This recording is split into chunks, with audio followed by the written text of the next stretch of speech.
There's a topic that I've been thinking about for a long time that you might also be interested in, and I would like to share my thoughts on it with you. The topic is the rise of the Agile coach as a profession, and I'll be looking at it from a psychologist's point of view. This will be a somewhat difficult talk, not because I'm making it unnecessarily complicated, but because the topic itself is quite difficult and complex. On the other hand, I hope you find it as fascinating as I do. First off, who am I? I myself am not an Agile coach, although in my work I do many things that would be considered as Agile coaching. On the one hand, I'm a psychologist with a degree in forensic psychology and psycholinguistics, and with additional training in clinical psychology and psychotherapy. Over the past 6 months, I have mainly worked in this profession, offering counseling and support for medical and other personnel who've been pushed to their performance and stress limits during the COVID pandemic, as well as for friends and colleagues who are suffering from the effects that the pandemic has had on their jobs and on their futures. On the other hand, I am an Agilist. I entered software development back in the late 1980s when I started developing artificial intelligence software, known at the time as expert systems. Working with the programming language Smalltalk, I met Kent Beck. In 1996, Kent asked for my help with customizing the development tools his team was using on a project so that they could support a new development method that he was working on. The project, the Chrysler C3 project, was the world's first Agile project, and the development method was called extreme programming. I was fascinated by Agile, and after extreme programming, I started working with Scrum, where I became the first certified Scrum Master and Scrum trainer in Europe. Over the past 25 years, I've seen the Agile movement develop, and I've discovered that the most exciting questions and problems for me are not of a technical nature, but of a human nature. This caused me to go back to my roots in psychology, and nowadays I help organizations deal with the challenges of agility and help individuals deal with the challenges of these organizations. So, how did we get to where we are now? In 1962, Everett Rogers published his book, The Diffusion of Innovations, based on his research into the adoption of new products and technologies. Although you probably are familiar with this graph, you might not know that Rogers defined his 5 groups based on the demographic and psychological characteristics of the groups. He assumed that people's behavior towards new products is influenced by their peers and by their belief in how widespread something is. The innovators are more educated, financially better off, and more risk-oriented. Early adopters tend to be younger, also more educated, more what we would call influencers, but less prosperous. The early majority, more conservative, but open to new ideas, and still quite socially active. The late majority, on the other hand, tend to be older, less educated, conservative, and less socially active.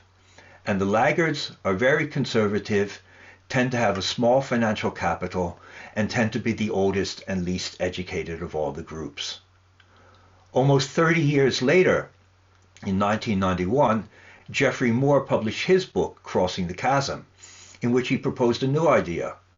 Moore said that with so-called disruptive technologies, technologies that change the way we interact with each other and with the technology, there's a break in this curve, a so-called chasm or a gap.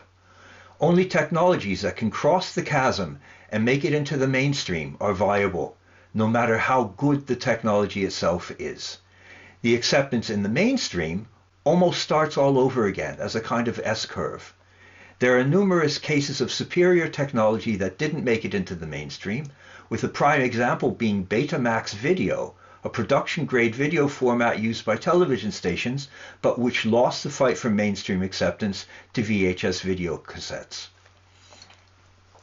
In 2011, my colleague William Petrie wrote an interesting blog post. He said that people's focus is not on ideas, but rather on products.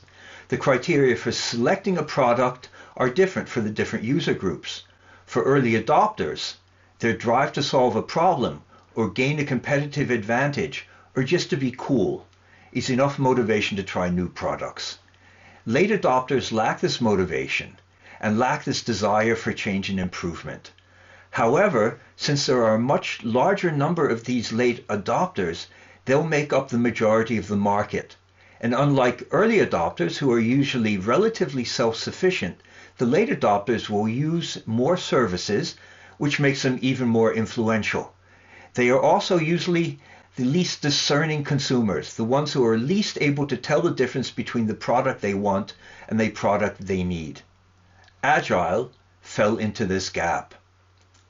Taken together, this means that vendors can make the most money by selling products that are mainly used to make late adopters look or feel like they are going somewhere or that they belong somewhere.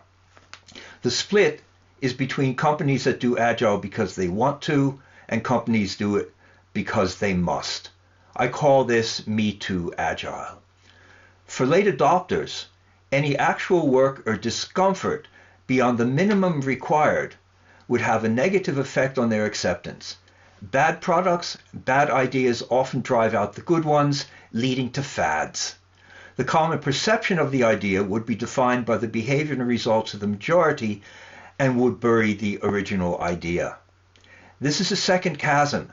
An idea that offers strong advantages to early adopters is made nearly unusable by mainstream consumers and by overly accommodating providers. This is where Agile is now, and we can see that reflected in the methods in common use today. In the beginning was extreme programming. XP is difficult and challenging, and it never made it into the mainstream. A number of XP practices did make it though, taking on their own life. For example, continuous integration, which has grown into DevOps, or the project management aspect of XP, which was once borrowed from and then came back to fruition as Scrum. Scrum, though, was too challenging and difficult for organizations that didn't really want to change. So ingenious vendors came up with even easier ways of enabling their customers to be able to say, "Me too."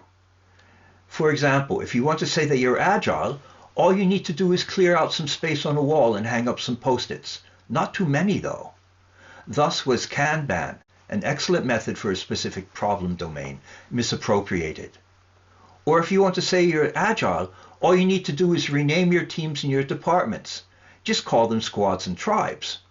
This was a Spotify model, a flexible model for a music streaming startup, which is now sold as a way for 100-year-old banks and insurance companies to call themselves Agile. There are even other new methods that were developed to sell agility whilst ensuring that in the middle, nothing really changed. And in order to help all these late adopter organizations become Agile, a new profession arose, that of the Agile coach. So, if the need for Agile coaches is so great, where can you find them? A good friend of mine told me an example from dog breeding. They said that if a breed becomes popular, for example Dalmatians after the movie 101 Dalmatians, then it leads to an increase in the demand for puppies, and this entices dubious breeders to overbreed. Inbreeding and hereditary diseases increase in these breeds. Is that the case with Agile coaches? I don't know, but where do they all come from? Okay, the entry threshold is not very high. All you need to do to become an Agile coach is to open up your LinkedIn profile, type in the 2 words Agile coach, and save it. The most common gateway drug is the Scrum Master certification. Actually, using Scrum Master as an example, we can see certain parallels with the dog breeder example mentioned before. A few years ago, Scrum Masters were in short supply, and the Scrum Alliance was the only serious certification organization. Now, Scrum certifications are a big business, and there are countless providers where you can buy a certification without even attending a training course. In order to differentiate themselves and stand out from everyone else, many Scrum Masters now call themselves Agile Coach. In addition to Scrum Masters, there are various systemic, solution-focused, and other professional coaches who offer their services as Agile coaches. And recently, as jobs in HR departments have become increasingly rare, more and more organizational psychologists are jumping on the Agile bandwagon. And then there are the lateral entrants from various other professions and with very different trainings who now work in the Agile coaching area. But what is Agile coaching, and who should be considered an Agile coach? This reminds me of the old story of the 6 blind men and the elephant. Everyone only feels part of the elephant. No one sees the whole animal, but everyone claims to know what an elephant is. I sometimes feel like the seventh blind man standing in the back and saying, I don't know what it is, but it stinks. Everyone with a different background brings something different to the table. Many bring something very valuable, but all of them claim jurisdiction over this area, and all of them are missing something. Whereby we come to a key point with the question of jurisdiction. The issue of jurisdiction and the problems associated with it is a sociological issue. One of the best books on this subject is Andrew Abbott's book, The System of Professions, an essay on the division of expert labor. Abbott views professions in terms of their jurisdiction, the tasks they perform, the expertise required for those jobs, and the power of internal-external competition, and how this all together changes both the jurisdiction and the functions of the profession. Abbott shows that professions are interdependent systems that contain internal structures. Different professions compete for their share of jurisdiction for an urgent existential problem. A successful profession must make socially plausible and institutionally enforceable that it, with its knowledge and methods, is the best equipped for solving and dealing with the problems at hand. Let's take a look at Agile coaching through Abbott's glasses and try to consider whether Agile coaching is a profession. We know what a professional opera singer is. It's a person who can make a living singing opera. But is an opera singer a professional in the relevant sense? What is a professional anyway? What are the relationships between the profession, occupation, skills, expertise, income, work, prestige, and eligibility? As we can see from the examples, there are various dimensions of qualification that we could intuitively take into account in order to define the concept of professional. Is it a person who makes their living practicing a skill or talent? Is it a person who has received formal training in a highly regarded type of job? Is it a person who is recognized by an accepted certification body? Is it a person who is a member of an organization made up of people doing the same kind of work? Or is it a person who has been awarded the social label professional by others in society? We can assume that the concept of professional is an overlapping concept that includes the intersection of skill, knowledge, credential, association, and prestige, with the implication that there are members of society who have several of these characteristics but not all, and are therefore not regarded as professional. Abbott's conceptual approach is signaled by the subtitle of his book, The Division of Expert Labor. He emphasizes abstract knowledge as the main criterion for an area of professional work that defines a profession. For abstraction is the quality that sets interprofessional competition apart from competition among occupations in general. Any occupation can obtain licensure, for example, beauticians, or develop a code of ethics, for example, in real estate. Only a knowledge system governed by abstractions can redefine its problems and tasks, defend them from interlopers, and seize new problems. Abstraction enables survival in the competitive system of professions. Expertise is an expression of abstract knowledge, and knowledge-based expertise is the result of formal training and serves as the basis for licensing. Andrew Abbott revolutionized the study of professions by arguing that professions did not work independently, but existed in a broader system. By a system, Abbott meant that the various professions always competed with each other as they tried to position themselves in the marketplace, and, in Abbott's terminology, to control valuable jurisdictions that were tangible in government-controlled professional boundaries and activities, and abstract in terms of cognitive abilities. Seeing professions, and especially professional companies, in a broader ecological system means understanding that professions are constantly battling each other for their professional niches. They covet the abilities of others and try to expand their own jurisdictions. To give an example, an interesting chain of events reflecting Abbott's theoretical description, occurred in IT back in the 1950s after IBM was banned from providing computer consulting by the United States Department of Justice. Since computers were mainly used for bookkeeping and accounting at that time, accounting consulting firms jumped into the niche in the market, especially the firms of Arthur Andersen and James McKinsey. Once again, a competition for jurisdiction gave rise to a new consulting segment, just as Abbott's model had predicted. When we turn back to Agile coaching, we can slowly see where many of the problems of defining the Agile coach come from. Not only do we have the elephant of the domain of coaching, we now also have the elephant of the job definition of an Agile coach as a professional. But not only that, while most studies treat professionalism or deprofessionalization of occupations as a unidirectional process, we assume that it's multidirectional. Some parts of a profession may become routinized and commoditized.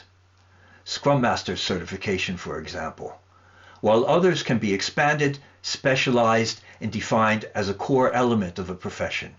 Agile HR as an example. Given this multidimensional problem, it becomes clear that it is difficult to write a clear job description for an Agile coach. As mentioned before, coaches from different backgrounds bring various valuable perspectives and insights to the job. What can and what should we do? If, as Abbott writes, skill is an expression of abstract knowledge and becomes the basis for admission to a profession, can we even agree on what that knowledge is? I feel the elephant walking past again. The same goes for a possible accreditation as an Agile coach. If it is impossible to define exactly what specialist knowledge an Agile coach needs, it's even more difficult then to certify skill in practicing and executing this knowledge. In my dual role as a psychologist and as an agilist, I work with many organizations facing challenges with adopting and adapting Agile practices, but I work even more with Agile coaches of all types, helping them to cope with the confusing challenges that they are exposed to and helping them to do their job as well as possible. At least I try to do this, and based on feedback, I normally succeed. I would like to close this difficult lecture with a few tips that I give my friends and my colleagues. Maybe they'll also help you with your work. I don't know anything. One of my goals as a therapist is to have a position of safe uncertainty, of being comfortable in not knowing. That leads me to explore with a person or with a team the ideas and meanings they bring with them. If one of the central goals of my work is to open up the idea of the existence of other possibilities, provide an expansion of the solution space, then it's clearly counterproductive to find myself in a position of premature security of already knowing the answer. However, that does not mean that a personal attitude that involves safe uncertainty equates to the view that we cannot own our expertise. It is possible to have strong beliefs and still be consistent with the not knowing attitude. Barry Mason writes that when we can become less certain, we are more likely to be receptive to other possibilities, to other meanings that we might give to events. When we become more open to the potential influence of other perspectives, we open up space for other views to be expressed and heard. Only when we are sure about the attitude of not knowing or the fact of not knowing can we be so wide open and in the here and now that we do not overlook any of the weak but important signals that are on the way. So, to close up this talk, I would like to mention my list of skills that I look for in someone who calls themselves an Agile coach. First, be honest about your skills. Don't sell yourself as someone you aren't just to get a job. In this profession, fake it until you make it is not a good strategy. Know the boundaries of your competencies and don't be afraid or embarrassed to ask for help or to recommend someone with more experience. I personally look for people who have a high ability for self-reflection and honesty. If you want to understand more about the problems of people who are lacking this ability, just Google Dunning-Kruger effect. Be aware of your biases. Be aware of the glasses you symbolically wear that filter the information that you receive. And most important, being a good coach requires a humility that comes from understanding that the elephant is there, from understanding that you can never see more than part of the whole, an understanding which only comes from often painful experience. So, if you're an agile coach in any way, shape, or form, and you want to get better in your craft, what can you do?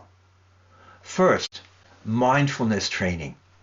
Increase your awareness and your sensitivity to all the subtle and weak signals being sent out around you. Second, fill up your toolbox. Don't think T-shaped profile. Think in terms of something that Kent Beck calls a paint drip person. Think of taking a paintbrush, dipping it deep into paint, and running it across a wall, where randomly paint drips down in different places. Find out, you might be surprised what other skills you have in you. Last but not least, mentoring. Work with someone who's experienced as a coach and experienced in helping you to get to be the best person and the best coach you possibly can. That's all for today. Thank you and good luck.